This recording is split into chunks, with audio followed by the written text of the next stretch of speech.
Hello mga kaibigan, meron akong ano rito. Um, Solar light. At matagal na itong nakatambak sa garahe. Siguro mga 2 buwan.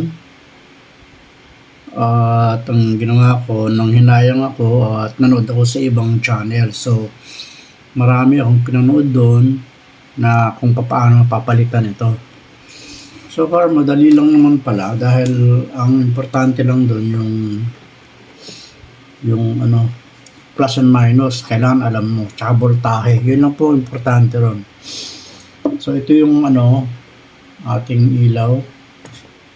Ang kagandahan dito lang pala mabubuksan sa harap to. Nabuksan ko na to actually Ito sa harap lang may mga tornilyo na to. Yan, ang daming tornilyo. So from here, binuksan ko yan. And then, ayun, okay na. Nakita ko na yung battery.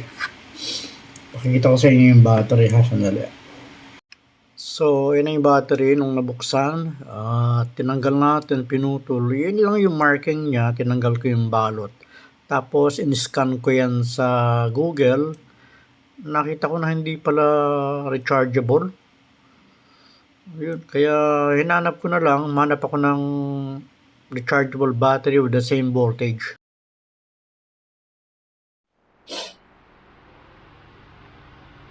Ito na yung bagong ano, baterya.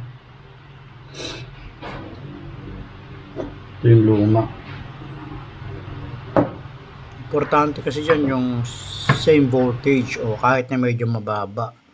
So, pinutol ko na lang yung ano, yung dating battery para yung wire ng battery para tugtong na lang manually ng tape lang, dudugtungan ko lang. Tapos pihit-pihit lang yan. Kesa maghinang, tinatamad ako maghinang. Pinakamadali na yan. Nilagyan ko naman ng tape yan And then, ayun. Ito, testing na, milaw na.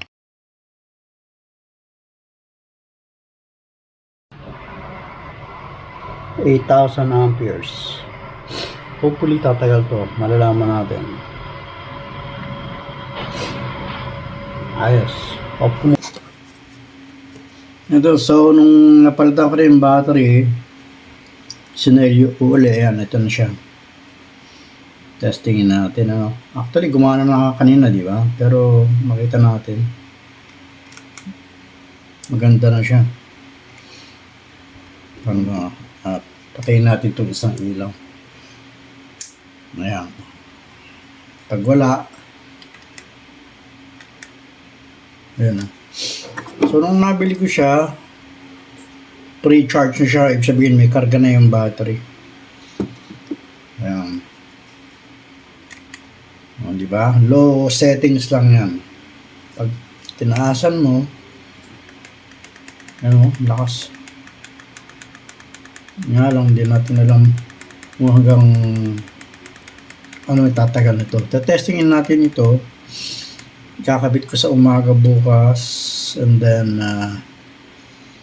obserbahan natin kung overnight makapag-overnight siya since bago yung baterya. Yan, ready na yan. Sasaksak lang yan.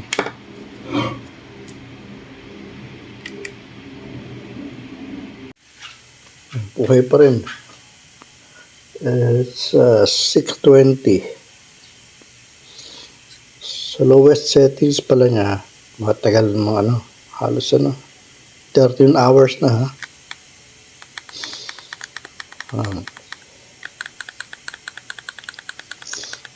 Ayos, success. Thanks for watching.